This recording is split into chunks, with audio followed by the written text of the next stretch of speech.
اسلامیہ صدیقیہ رحمان پور مودھرا سپول میں تکمیل حفظ قرآن کی مناسبت سے ایک مجلس منعقد کی گئی۔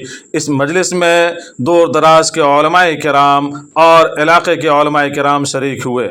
حفظ کرنے والے طالب علم کو انعامات سے نوازا گیا۔ جمعیت علماء سپول کے صدر حضرت مولانا رمضان علی قاسمی صاحب نے اس مجلس کی صدارت فرمائی۔ علماء کرام نے فرمایا کہ قرآن مجید ہی ایک ایسی کتاب ہے جسے اللہ نے توفیق دی ہے اپنے سینے میں محفوظ کر لیتا ہے۔ آخری صورت مجلس میں پڑھائی گئی، سنیے۔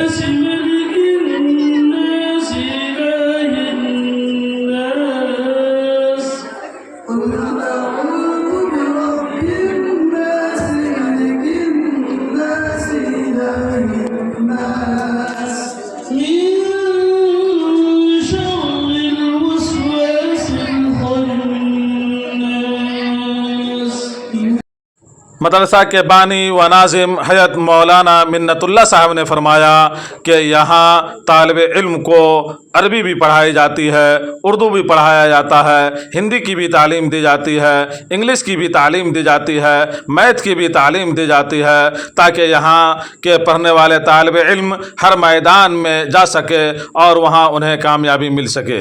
علماء کرام نے کہا کہ حفظ کرنے والے طالب علم خوش نصیب ہے، ان کے والدین خوش نصیب ہے۔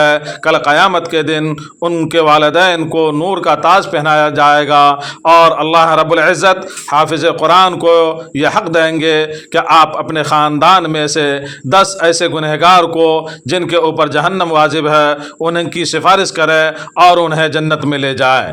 اس کا اختتام حضرت مولانا رمضان علی قاسمی صدر جمعیت علماء سپول کی دعا پہ ہوئی۔ انہوں نے کہا کہ یہاں سے ہم سبق لے کر کے جائیں کہ ہم اپنے بچوں کو حافظ قرآن بنائیں گے، عالم دین بنائیں گے۔